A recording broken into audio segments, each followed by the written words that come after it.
All right, good afternoon, everyone. Welcome to today's edition of the TEA LEA webinar here on February 23rd. My name is Dr. Leo Colisio, and I'll be your host for today. As a reminder, the chat feature is disabled. However, you can put questions in the Q&A section, and presenters will be able to review your submissions. Please include your email address for any Q&A entries. Today's agenda includes a presentation on assessment educator committee application updates, as well as TSDS Child Find review of changes for 22-23. And so our first topic today is the assessment educator committee application updates, and we have Padmini Jambalapati here from the assessment division. She's assessment division program manager with strategic planning, metrics, and special projects. Padmini, you can take it away. Hey, all right, and then Leo, is my screen sharing? Just wanted to confirm. Yes, that looks Perfect. just fine. All right, well, good afternoon, everybody. My name is Padmini Jambalapati, and I'm a member of the Student Assessment Division here at TEA. It's a real pleasure for me to talk with you all about educator committees. It's both one of my favorite aspects of assessment development, but it's also really a critical component of assessment development. We really can't have strong assessments without the expertise of Texas teachers. So each year, just to give you a little background information, TEA invites groups of educators to provide feedback on the development of state assessments through educator committees across all assessed grades and content areas. And this includes the test titles for STAR, STAR Alternate 2, and TELPAS. And so one of the things that I'm working on this year is increasing the pool of teachers that apply to be part of our educator committees, in particularly teachers who work with students who take STAR Alt 2 and teachers who work with students with learning disabilities. These teachers in particular have critical insight, essential insight really, and feedback regarding accessibility and content that our tests require. And so developing high quality aligned questions relies on the expertise again and the experiences of our Texas educators who are in the classroom, like actually working and teaching this content and material, and have the best understanding of how we should, how these skills, how our TEKs should be assessed. Now, current and future assessments really do benefit from this insight, from this expertise, and ultimately with your help in sharing the opportunity to be part of these committees with your audiences, especially teachers, really can help develop and craft the best possible assessment for our students. Now, as you can see on this slide here, there are multiple ways that teachers can participate in educator committees through passage reviews for RLA and Spanish RLA STAR assessments, reviewing and approving each potential test question for STAR, STAR Alternate 2, and TELPAS prior to field testing. We also have range finding meetings where teachers can review student responses with proposed scores at each score point and determine their suitability to serve as anchor responses for scoring. Now, these committee meetings also give teachers an understanding of the process that items go through before becoming part of an operational assessment. In particular, for like the short and extended constructed response, we do have range finding meetings where teachers can get a better understanding of how rubrics are applied to student responses in a standardized assessment that they can go back and take back to their schools, back to their districts, and share with other folks. Now, we do have about 150 meetings that are held throughout the year, and the bulk of our meetings are held in the summer, but we do have meetings that do occur in the spring and in the fall, as well as for many other aspects of the assessment. So for example, right now we're working on standard setting with a group of educators from all over the state that are to help establish the cut scores. We're really always looking for folks to help us with passage reviews. So that's for like the Spanish and RLA, and Spanish RLA meetings as well. And so those are, like I said, those are happening right now, but our item review meetings, most of those tend to happen in the summer. And so that wonderful thing is that participants get this opportunity to collaborate with other educators from across the state as they're reviewing and approving each potential question for state assessments. TEA is specifically looking for educators who work with special populations from your districts. And so just to give you a little bit about what the experience is like, the commitment is generally 2 to 3 days in Austin with all travel, accommodations, and substitute coverage paid for by TEA. All participants earn continuing professional education credits. And I know in this scenario, I'm not able to drop my contact information, but if you do have your cameras nearby, if you actually take a picture of this slide that I'm projecting right now, in the bottom right-hand corner, you'll see that there's a QR code. And that QR code will take you directly, it's like a direct link to the educator application. And so teachers can just apply straight from that link. And so if you want to share that with other folks, you're more than happy to. I believe Leo is going to be also posting this slide with the QR code on our website so that you can share this link with your teachers in your district. And again, remember, these meetings do occur all year, and so we are accepting applications on an ongoing basis. There's no set deadline because we do have these meetings throughout the year. And so I'm going to go ahead and stop sharing my screen and turn this back over to Leo. Thank you everybody so much for having me, and it was really good to visit with you all. Thank you very much, Padmini. And yes, if you will send me the item, I'm happy to get that posted to the TEA LEA website in association with today's webinar. Thanks again. And so with that, we turn to our second presentation today. Is the TSDS Child Fine review of changes for 2022 and 23. Dr. Zane Wubin is going to our data manager and from the Department of Special Populations Policy and Programs will be presenting along with Jeremy McCraig, data analyst from the same department. And you may take it away. Awesome. Thanks so much. All right. Can you see that presentation mode? Looks, yeah, looked kind of a little bit better a second ago, but yes, it's visible. Awesome. All right, I'll let Jeremy introduce everything, and then I'll take over. Very good. My name is Jeremy McCaig. As said, we're here with Dr. Zane Wubin. We are with the Division of Special Education Program Policy Engagement and Reporting here at TEA, affectionately known as SEPR. And so Leo asked if we would come and provide just a quick update in terms of child fine collection for this school year. I think you'll find there are no earth-shaking changes, but some tweaks to the system that I think in the end that will be positive changes for you all and for the process going forward. And so I'll take us through kind of just a brief introduction, and then I'll kick it over to my partner Zane. So Zane, if you want to advance that next slide. All right. So we'll cover a little bit of introductory information, and then Zane will talk about our submission timeline for the current school year, talk about some changes to a few data elements that we think will be helpful in response to really a lot of the feedback that we heard coming from previous years. And then we'll talk about the submission timeline going forward and impacts to future collections. And so and then I know as we talk about these sort of things, a lot of times they may trigger some questions in your mind. And so we'll provide some contact information at the end for you to be able to forward those questions or the right way to channel those so that you can get answers to the things that you need. All right, so first I'm going to take you kind of through the whole child fine process to understand not just the collection itself, but the impacts, the cascading effect of this collection on other activities that occur, both at the agency, at the federal government, and then at your local LEA. So with the child fine collection, it includes the TSDS child fine collection. It includes SPP 11. Initial evaluation, and SPP 12, which is this timely transition from Part C to Part B.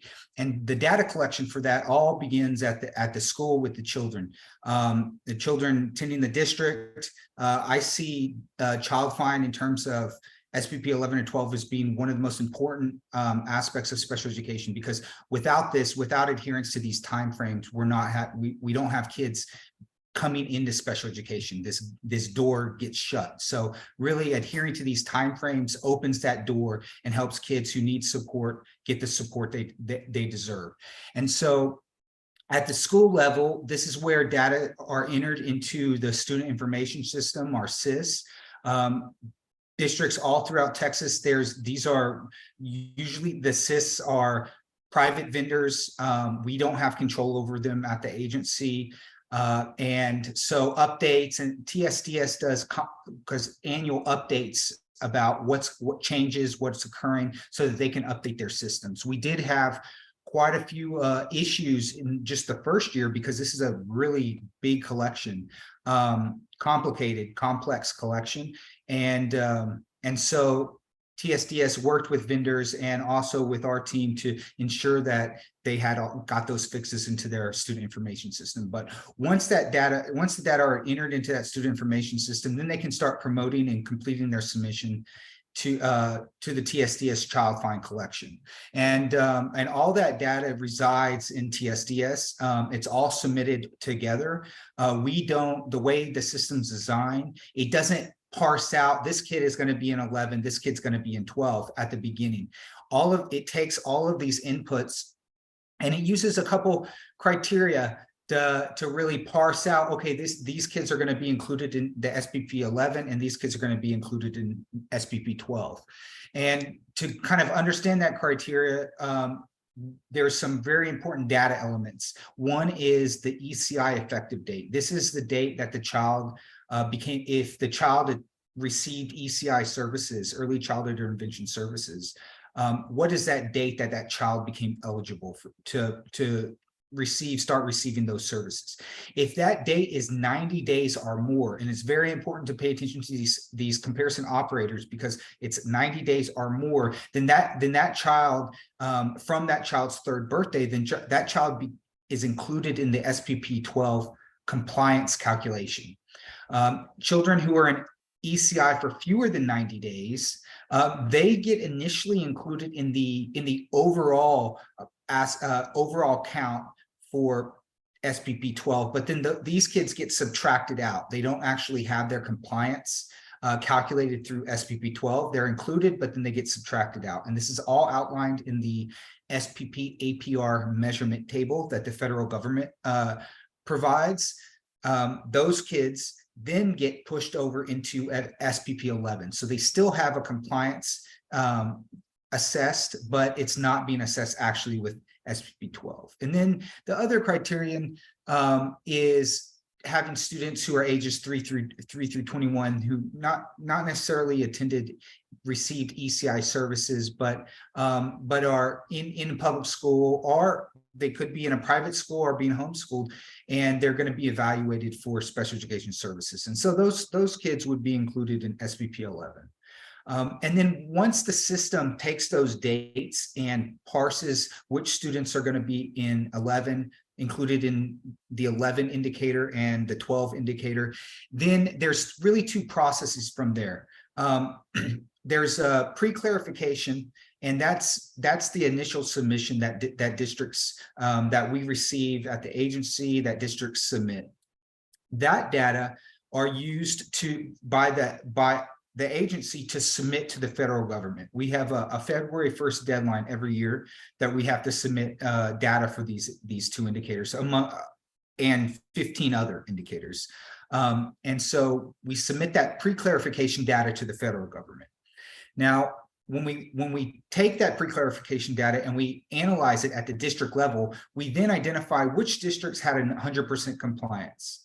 Any district that had 100% compliance, they automatically are not going to have to worry about undergoing any type of corrective action. The target of ensuring 100% compliance, that's actually set by the federal government. We don't set that here at the agency or in the state. That's not some arbitrary measure that we just came up with. That's in the measurement table that the federal government provides to us. They set these compliance targets of 100%. And so any district that receives 100%, automatically, they're not going to have to undergo any corrective actions. However, any district that has less than 100% compliance, they become eligible to undergo any type of clarifications. These clarifications include clerical mistakes, any type of data entry issues, issues with the SIS, the Student Information System. That clarification process is actually not handled by our division, is handled by the department, our division of review and support. They're in our office, but it's another division in our office. And so we coordinate with them to provide them the list of which districts had less than 100% compliance. Then they reach out, and you can kind of do really three main things. If you have less than 100% compliance, you can participate. You're eligible, so you're going to your district can participate in the clarification process and clarify if all students and then receive 100% compliance. So if you had 100 students and 5 were beyond the time frame, and then through the clarification process, you're able to clarify those 5 students, then the district would then have 100% compliance, and they would have no corrective actions attached to that. Now, a district can also have a partial clarification. So maybe they have 100 students and 10, there's non-compliance for 10 students in adherence to that time frame. And keep in mind that for SPP 11, the time frame is the initial evaluation. It's that the general 45 instructional days, unless there's 2 or more absences, or depending on how many instructional days are left in the school year, it could actually be a June 30th deadline. And so they can perhaps have a partial clarification. So if for 10 of those students that had non-compliance out of the 100, if they were able to correct 5 of them, then the district would then have a 95% compliance rate instead of a 90% compliance rate. Now, because they have less than 100% compliance, they would still be required to engage in corrective action. And those corrective actions, those all occur through the Department of Review and Support. They don't occur through us over in the data team. And then the third option is a district either doesn't participate in clarification, even though they're eligible, they don't participate, or they participate and they're not able to clear any students who had non-compliance. And in that case, that district would then also undergo corrective action. What's not shown on this chart, but what kind of extends it a little further, is that the SPP data, the post-clarification data, is then used by our team to integrate into the federally required elements. There's 4 federally required elements. The first includes all of the SPP compliance indicators. So that's 4B, 9, 10, 11, 12, and 13. 11 and 12, especially 11, tends to have the most non-compliance. And so from those FREs, with these compliance indicators being included in FRE number 1, then we assign a performance level onto that. FRE number 2 can also be impacted by the data for SPP 11 and 12 in terms of if the data are submitted late. So if a district isn't able to complete their submission by the deadline and they file an extension, last year, because it was the first year of the child fine collection, there was no penalty for that. But this year, a district can actually be deemed if they have to submit an extension because they missed the deadline. And so that can actually affect them on their FRE number 2. FRE number 3 would relate to if they have any type of continuing noncompliance. So they have a corrective action plan. Memo 0902, OSET Memo 0902 requires districts to correct any corrective action within no later than 1 year from the date of being notified by the agency.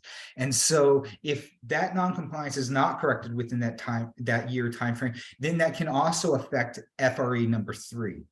FRE number 4 deals with financial audit information, is not really affected by 11 and 12, but those 3 indicators can all be impacted by the results of the SPP 11 and 12, or the TSDS child fine collection.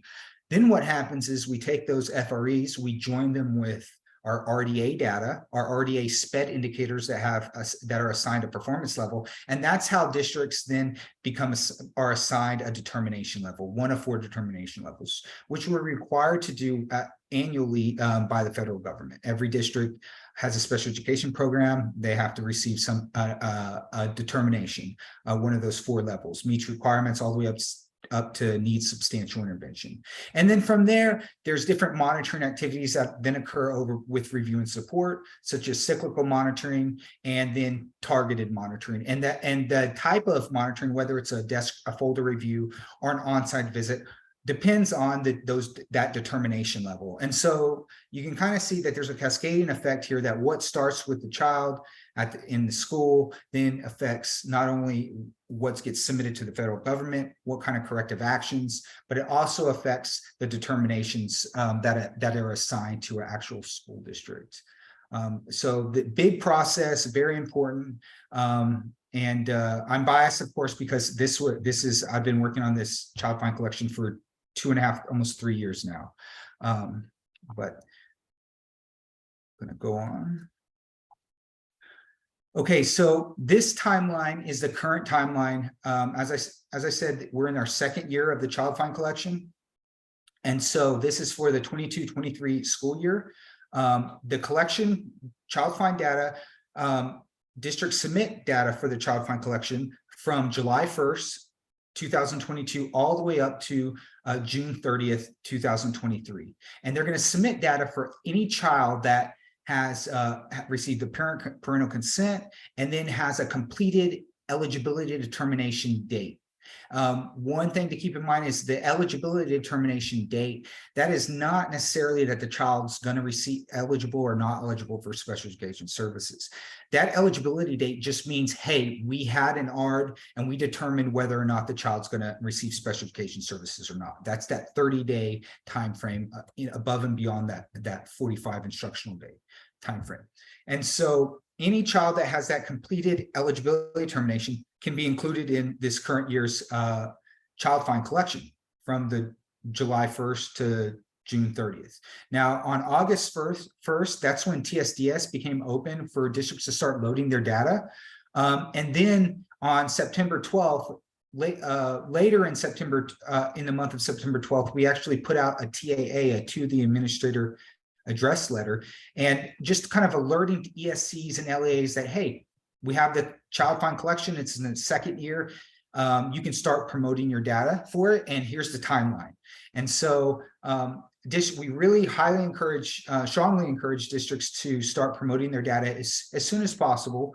That doesn't mean you have all of your students included in there, but what it will do is it'll alert you to any type of errors, validation warnings, special warnings, or fatal errors that need to be cleared up. And if you're not able to clear those up on your own and you end up needing to submit a TIMS ticket, that allows us here at the agency to work through those TIMS tickets and do necessary research. Some can be addressed very quickly. Others could take weeks, depending on the level and need of involvement of other departments. Sometimes we have to go to the legal department to get their input on an issue or a ticket.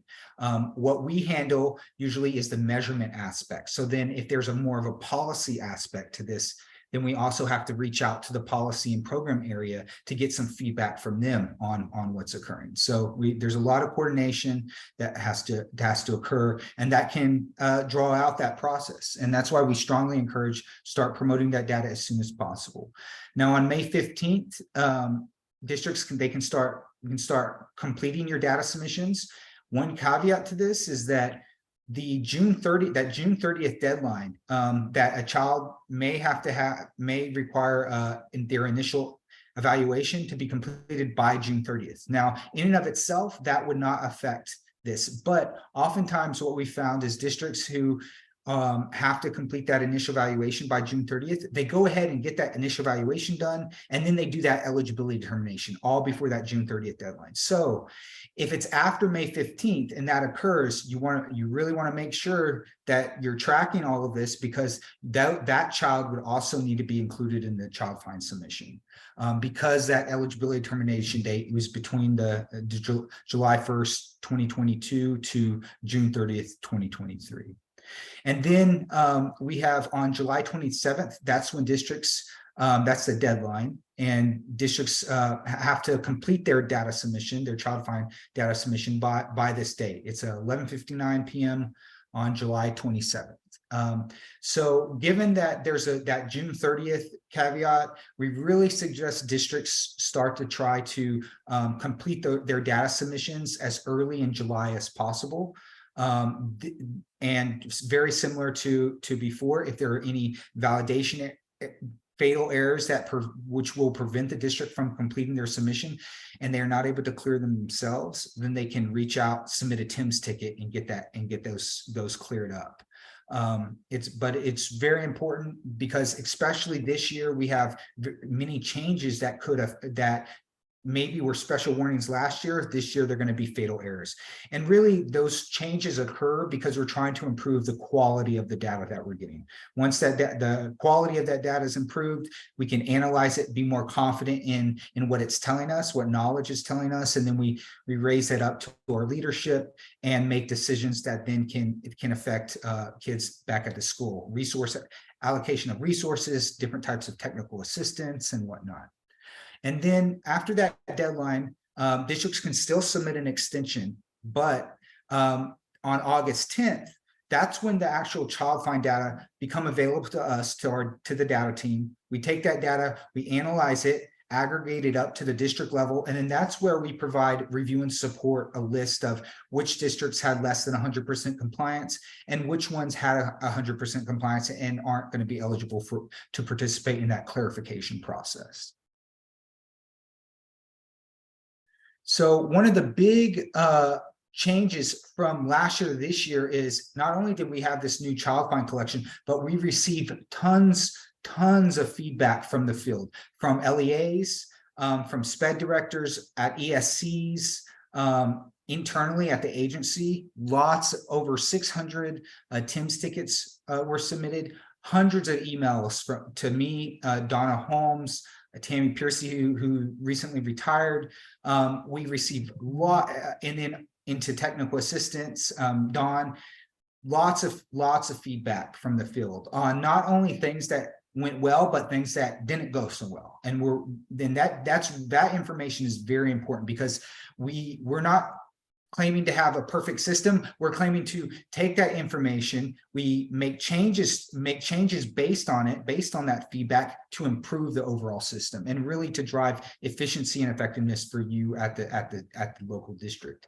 And so what I'm going to do now is I'm going to review just one of those main changes, and then I'm going to provide a presentation packet to Leo that then it will have a document with all changes that occurred from the first year into the second year of the collection. And so without further ado, there's really just 4 areas where these changes occur. It's in terms of data elements. A data element is a variable, a date is a variable. So one data element could be the parental consent date. That date could change for each child. And then the code tables really further define those data elements. So a date wouldn't necessarily have a code table, but delay reason would have a code table. And so the different delay reasons define that delay reason data element. And then we also, TSDS produces reports that contain pre-clarification data from what districts submitted. And so those reports also have to change if any data elements are added or taken away. And then validation rules really govern this whole process of what errors would occur if certain scenarios happen. For example, dates. If dates if there's a parental consent date that is trying to occur after a initial evaluation date, well, then that would trigger a fatal error and say, hey, there's something wrong with these dates because you can't have parental consent after you actually do the evaluation. And so just to kind of another look, here's some different main changes that occurred based on all that feedback that we got and analyzed. One relates to the eligibility delay reason. Previously, we had a initial evaluation delay reason and no eligibility determination delay reason. And we added an eligibility determination delay reason data element into the system. And so how that works is really, if you think of the evaluative process for a child, you have that parental consent, then you have, the 45 instructional days, unless you have absences or how many instructional days are left in the school year, in which case you could potentially have a June 30th deadline. So that's that initial evaluation part. That's the part that's included for SBP 11. But there's also the eligibility determination part, and that's the 30 calendar days, not instructional days, but calendar days from the date when the initial evaluation is completed all the way to when a determination is made. And so we wanted to really refine this process and to understand where is the breakdown in this evaluative process. And by obtaining just a delay reason for that initial evaluation, we're not able to do that. We're only able to deal with one aspect of that evaluative process. But you could complete that evaluation on time but never hold an eligibility determination to determine if that kid should be in special education or not. And that's not really improving the system at all, because these kids still aren't being pushed, being able to receive those services for special education. And so what this delay reason, this eligibility delay reason this addition to the system is going to allow us really to refine at what areas is there a breakdown in this process for the eligibility determination aspect of this. And then that's going to impact, for example, the code table. We still use the exact same code table as the initial evaluation. It's just, instead of it being attached to the initial evaluation data element, we have that code table also attached to the eligibility delay reason data element. And then that changes the report somewhat. For example, there's going to be a column in the reports now that would indicate the eligibility delay reason, if there is one. And then different changes to language and how this is all governed, and which you can see in the TWEDS, the Texas Web Enabled Data Standards. There's a whole section that lists all of the different validation rules. And on the document that will be made available, we list every change that occurred with each of these 4 areas. And so this is an example of what that document's going to look like. It's going to have a data element, or the code table, or the rules that we're supposed to follow, or the report. And it's going to have what was it like in the first year, and then what change actually occurred. So you can see on this first row, there was no eligibility delay reason for the first year of the collection, and then we've added a eligibility delay reason for this second year of the collection. And then on the second row, you can see that not only do we have that delay reason, but we also have a code table. So before we had an evaluation delay reason code table, and now that's changed to having just a general delay reason code table, and then attached to that is both the evaluation delay reason and the eligibility delay reason. But one thing really important that I just want to emphasize is it's very important for you, whether at the LEA or at the ESC, to provide feedback on what's occurring in the field, because I read every single email that's sent to us, and we take all of that data and gather it together and analyze it to figure out what changes need to occur to improve the system. And then what changes would we want, but the system doesn't allow us to be able to make those changes. And I'm going to let Jeremy take over here. He's just going to kind of go through the timeline for next year, and then one important change that we're really proud to be able to bring you guys. Very good. And so as we start to look ahead to the submission timeline, you'll see it lays out very similarly to what it has in the past. And when we come around to August, as the school year begins, we'll be ready to load that data into eData Manager starting on August the 7th of 2023.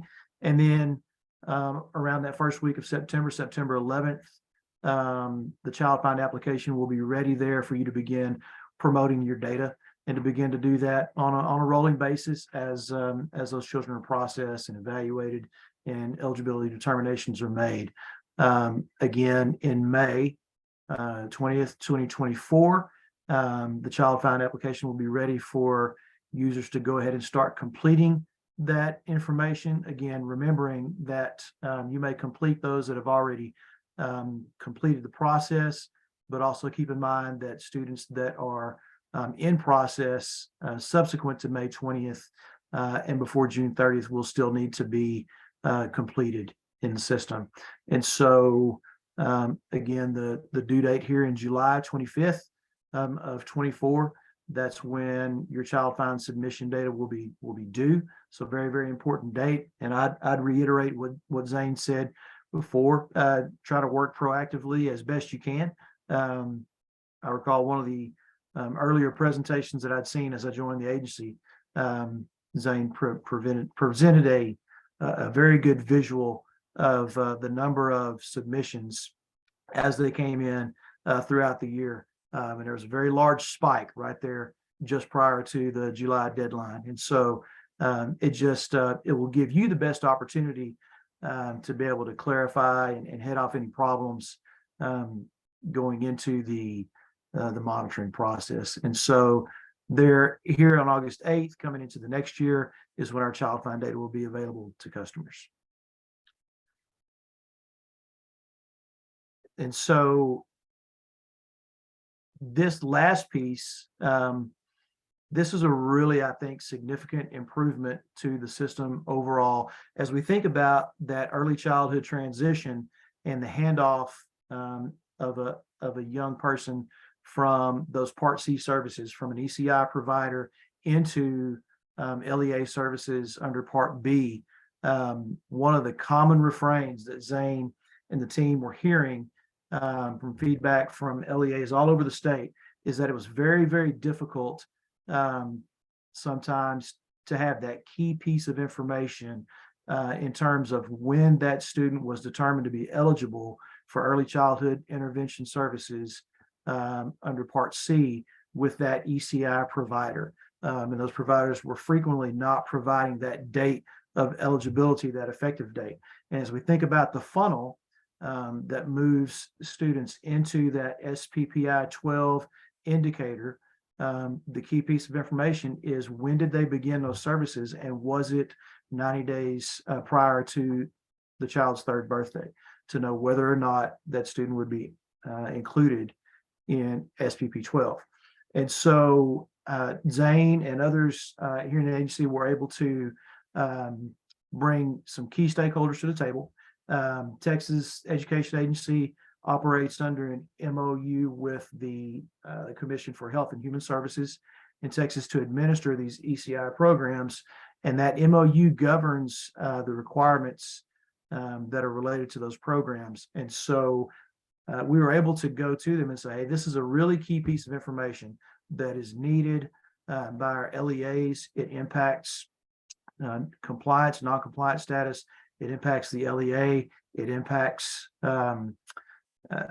the state of Texas on a macro level, but really it creates ambiguity and a lack of clarity around the services that are provided to that individual child where he lives. And so as we talked about that, HHSC was in agreement.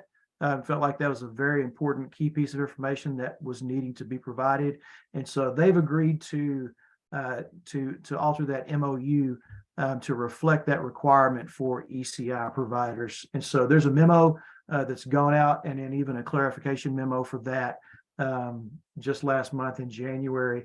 And so that MOU has not been completely revised and executed at this time, but this memo to ECI providers does make them aware of the requirement that anytime they make that referral to hand off the student from Part C services under ECI to Part B services under the LEA, that included in those records would be the date of their eligibility determination, that effective date for ECI services with that provider, so that you're able to include that in your data as you load that into TSDS. And so that's going to be, we hope, a really key improvement to provide a lot of clarity, avoid some confusion, and hopefully keep all of you in compliance with your early childhood transition services.